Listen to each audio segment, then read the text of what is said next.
Hello and welcome to the 2026 Annual Meeting of Stockholders for Bed Bath & Beyond, Inc. Please note that today's meeting is being recorded. It is now my pleasure to turn today's meeting over to Marcus Lemonis, Chief Executive Officer and Executive Chairman of the Board of Directors of Bed Bath & Beyond. Mr. Lemonis, the floor is yours. Thank you, operator. I'm happy to welcome you to our 2026 Annual Meeting of Stockholders. As the operator stated, I'm Marcus Lemonis, the Chief Executive Officer and Executive Chairman of the Board of Directors of Bed Bath & Beyond, Inc. I will serve as the chairman of today's virtual meeting. Before I call the meeting to order, I'd like to introduce you to the other members of the board joining us on the webcast today. They are Joanna Berkey, Barclay Corbis, William Nettles, Deborah Perlman, Robert Shapiro, and Joseph Tobacco, who serves as the lead independent director of our board.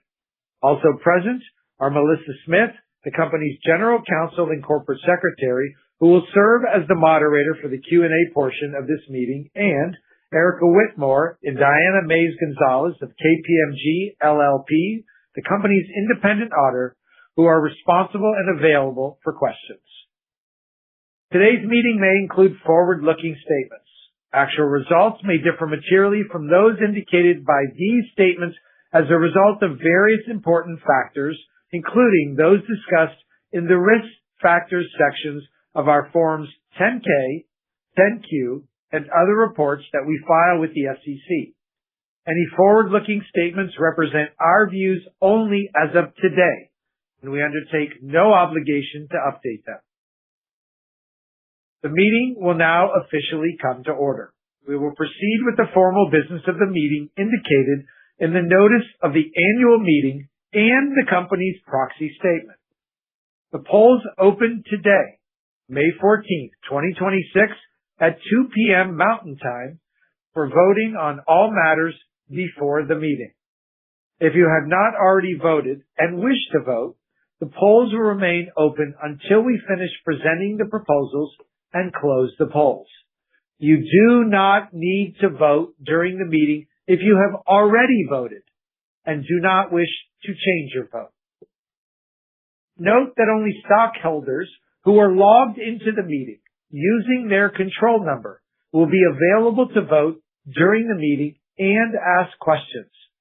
We will provide an opportunity for questions and discussion after the meeting has been formally adjourned.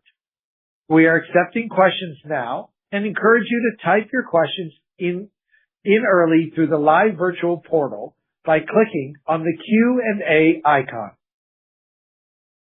The secretary of the meeting will file the affidavit of distribution with the records of the meeting. All stockholders of record at the close of business March 17, 2026, or holders of a valid proxy are entitled to vote at the meeting. At this time, I'd like to introduce Douglas Ives of Computershare, who has been appointed to act as Inspector of Elections at this meeting. Douglas has signed the customary oath of office to execute his duties with strict impartiality. We will file this oath with the records of the meeting. I've been informed that a quorum is present.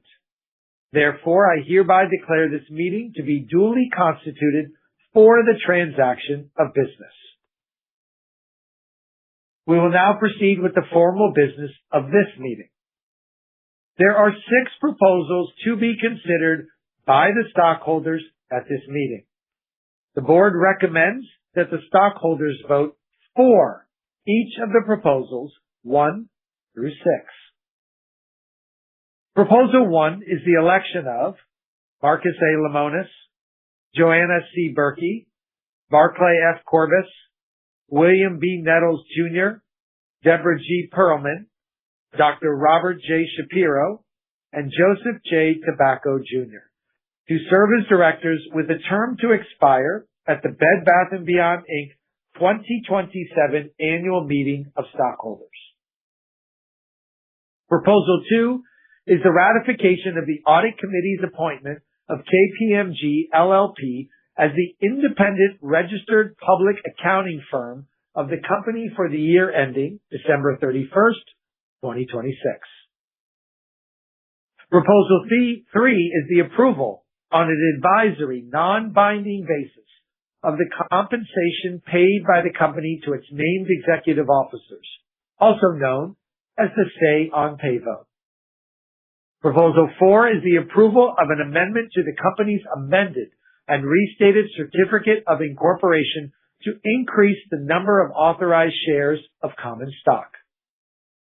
Proposal 5 is the approval of an adjournment of the annual meeting, if necessary, to solicit additional proxies if there are not sufficient votes at the time of the annual meeting to approve Proposal 4 and/or Proposal 6. Proposal 6 is the approval of an amendment and restatement of the company's amended and restated 2005 Equity Incentive Plan. That was the final proposal for today's meeting.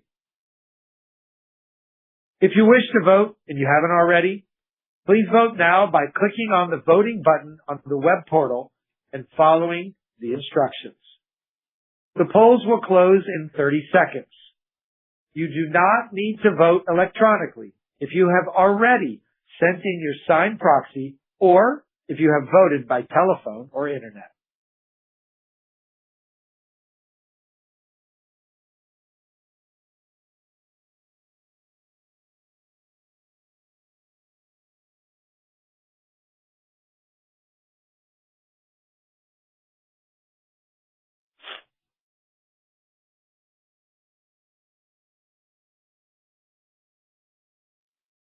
The time is now 2:09 p.m. Mountain Time on May 14th, 2026, and the polls are now closed for voting. I have received the preliminary report of the Inspector of Elections to be kept with the company's records of the annual meeting. Based on the preliminary report, Marcus A. Lemonis, Joanna C. Berkey, Barclay F. Corbus, William B. Nettles, Deborah G. Perlman, Dr. Robert J. Shapiro, and Joseph J. Tobacco Jr. have been re-elected as directors. The appointment of KPMG LLP as the company's independent registered public accounting firm for the fiscal year ending December 31st, 2026 has been ratified. The compensation paid by the company to its named executive officers has been approved on an advisory, non-binding basis. The amendment to the company's amended and restated certificate of incorporation to increase the number of authorized shares of common stock has been approved. The adjournment of the annual meeting, if necessary, to solicit additional proxies if there are not sufficient votes at the time of the annual meeting to approve Proposal 4 and Proposal 6 has been approved. The amendment and restatement of the company's amended and restated 2005 Equity Incentive Plan has been approved. The formal portion of this meeting is now adjourned. Thank you very much. I'll now answer appropriate questions received through the question and answer portal submitted during the meeting. Melissa, do we have any questions? There are no questions that are suitable for answering in this forum, Marcus. Thank you. This concludes the informal portion of our annual meeting. I want to thank you for attending and thank you for your interest and support in Bed Bath & Beyond. This concludes the meeting. You may now disconnect.